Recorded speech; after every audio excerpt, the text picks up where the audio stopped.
অনেক কষ্ট পেয়ে আমি আজ যা বুঝেছি তা হলো কাউকে প্রয়োজনের চেয়ে বেশি মূল্য দিয়েছিলাম বলে আজ আমি এত মূল্যহীন হয়ে পড়েছি। আমি জানি আমি কে, আমার পরিচয় আমার কাছে অপ্রকাশিত নয়, তাই তোমার সংজ্ঞাপত্রের প্রয়োজন আমার নেই। আমি কতটা বোকা জানো, কেউ হাজারো কষ্ট দেওয়ার পর দুটো মিষ্টি কথা বললে আমি সব ভুলে যাই। জীবনে অনেক কিছু শিখলাম, শুধু স্বার্থপর হওয়াটা শিখতে পারলাম না। আমাকে যে যা বলে চুপচাপ শুনি, কারণ জবাব দেওয়ার অধিকার শুধু সময়কে দিয়ে রেখেছি। হ্যাঁ, আমি খারাপ, কিন্তু আজ পর্যন্ত কারোর সাথে বেইমানি করিনি। একটু বেশি স্বপ্ন দেখেছিলাম হয়তো, তাই তো এতটা কষ্ট পেতে হচ্ছে। আমি সম্মান করি আমার সব শত্রুদের, তাদের কাছ থেকে আঘাত পেয়ে পেয়ে অনেক কিছু শিখেছি আমি। আমি আমার অতীত নিয়ে কখনো অনুতাপ করি না। আমার শুধু খারাপ লাগে এটা ভেবে যে আমি ভুল কারো সাথে আমার জীবনের কিছু মূল্যবান সময় নষ্ট করেছিলাম। সাধারণ হতে পারি তবে সস্তা নয়, কারো চয়েস হতে পারে কিন্তু অপশন নয়। মাঝে মাঝে মনে হয় পৃথিবীর সব সমস্যার কারণ আমি না থাকলে সবাই ভালো থাকবে। আমি আমার মতো থাকি, কে কি বলল তাতে আমার কিছু যায় আসে না, কারণ কিছু কিছু মানুষের জন্ম হয় অপরের নিন্দা করার জন্য। ভালোবাসি বলে ভেবো না মনে কোনো আঘাত নেই।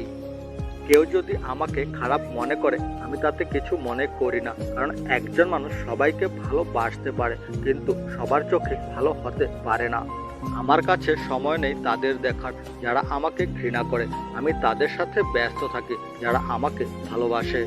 মাঝে মাঝে আমি বুঝতে পারি না আমি খারাপ না আমার কপালটাই খারাপ। আজ মনটা সত্যি খুব খারাপ, কিন্তু বোঝার মতো কেউ নেই। আমার এক ফোঁটা চোখের জলের জন্য যদি তুমি ভালো থাকো তাহলে আমি সারা জীবন কেঁদে যাব, তবুও বলবো যাকে ভালোবাসি তাকে মন থেকে ভালোবাসি। আমি রাতকে ভালোবাসি না, তবুও আমি প্রতি রাতে জেগে থাকি, তোমার দেয়া কষ্টে ঘুম আসে না বলে। এক সময় আমি মনে করতাম ভুলে যাওয়া খুব কঠিন, কিন্তু বাস্তবতার সামনে দাঁড়িয়ে আজ আমি বলছি ভুলে যাওয়া নয়, একজন মানুষকে চেনা খুব কঠিন। তুমি সুখে থেকো, না হয় আমি তোমাকে দূর থেকে ভালোবেসে যাব। যে আমাকে ছেড়ে ভালো থাকতে চায় তাকে বিরক্ত না করাই ভালো। অনেকে বলে আমি নাকি টাকাকে ভালোবাসি, কিন্তু আমি টাকাকে ভালোবাসি না, আমি অভাবকে ভয় পাই। এটা ভাবতে কষ্ট হয় যে আমি সবসময় যাকে মিস করি সে আমার কথা একটুকু ভাবে না। আমি বোকা হতে পারি, অনেক খারাপ ছাত্র হতে পারি, দেখতে অনেক কালো হতে পারি, কিন্তু আমার মায়ের কাছে আমি শ্রেষ্ঠ সন্তান। আমি কোনো রাজপুত্রের জন্য অপেক্ষা করি না, বরং আমি তো অপেক্ষায় আছি তার, যে আমাকে পেয়ে ভাববে রাজকন্যা পেয়েছে। প্রিয় অতীত, ধন্যবাদ আমাকে এত কিছু শেখানোর জন্যে। প্রিয় ভবিষ্যৎ, আমি এখন তৈরি। আশা করি নিজেকে নিয়ে স্ট্যাটাস এবং উক্তিগুলি আপনাদের ভালো লেগেছে। যদি ভালো লেগে থাকে তাহলে নিচে কমেন্টে আপনাদের মতামত জানাতে একদমই ভুলবেন না।